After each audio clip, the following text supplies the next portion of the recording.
If I Go, Will They Miss Me? Review. Three standout performances lead this tender, captivating coming-of-age story. Thompson Hernandez takes us to the Watts neighborhood of Los Angeles, where 12-year-old Lil Ant, Bodie Dell, is excited about his father, Big Ant, Jade Alphonse Nicholson, returning home after a stint in jail. While Big Ant does have a problem connecting with his other children, he does have the same relationship with Lil Ant, despite the fact that he idolizes his father. Lil Ant is as tough as his father would like, and the fact that Lil Ant often draws pictures of his father makes his dad uncomfortable. While his school is doing a project on Greek mythology, Lil Ant imagines his father as Poseidon and his mother Lozita, Danielle Brooks, as the beautiful Medusa. Lil Ant is a great kid, but he wants the attention of his father, which does seem to come easily. Yet, instead of making If I Go, Will They Miss Me into a story of a closed-off father who is doing right by his son, Thompson Hernandez takes the time to also explore what made Big Ant the way he is. We get glimpses of his own childhood when he was just a playful kid like Lil Ant,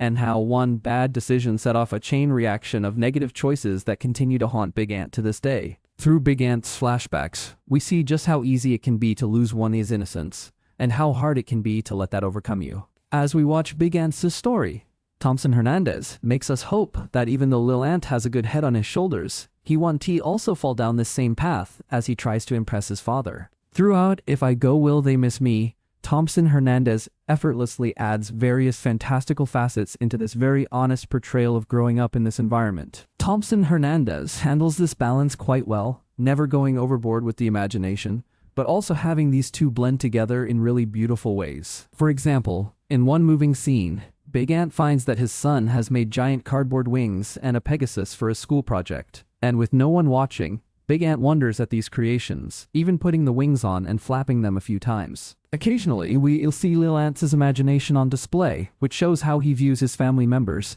but it's always nicely balanced to never forget the reality of the situation. From The 400 Blows to Stand By Me to Almost Famous, this is Collider's ranking of the best coming-of-age movies ever. As the film states, this is also a story about how we are all growing, evolving, and changing, no matter what age we're at. Lil Ant is dipping his toe into making bad decisions solely for his father to notice him, while Big Ant puts on a hard demeanor, even though we get glimpses of the artistic kid that he used to be. Even though Lozita, we see her struggling with how Big Ant treats her now that he's back from prison, and whether this is a relationship that she can still stand to be in. Especially with these three primary characters, it breaks your heart to watch them get close to the connections they desperately want, but then see how they are cut short in ways that are tragic and ultimately avoidable. These three performances are all excellent in their own ways, and make us truly care about the story Thompson Hernandez has put in front of us. As Lil Ant, Bodie Dell is often a silent, unassuming character, yet we can still feel how his heart is overflowing with love for his father and the desire to be close to him. Even just in the way Dell looks wide-eyed at his father, or the way he draws him in specific ways, tells us everything we need to know about his feelings. Similarly, J. Alphonse Nicholson as Big Ant is well handled in its own striking way. After seeing his flashback, we know how his heart used to be, and it's hard to see how far he's come in the years since. Nicholson plays Big Ant as though he's keeping Lil Ant at a distance because he can't relate to him.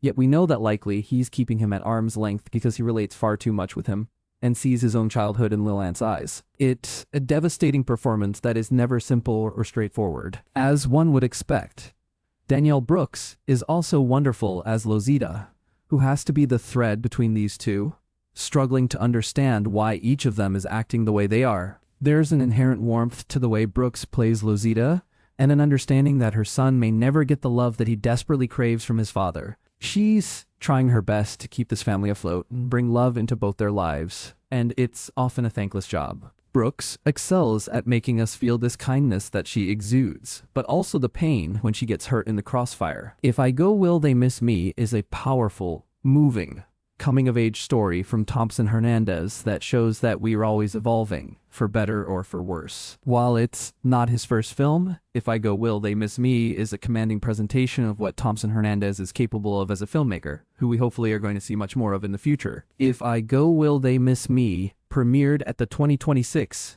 Sundance Film Festival. A tender, moving coming-of-age story from an up-and-coming filmmaker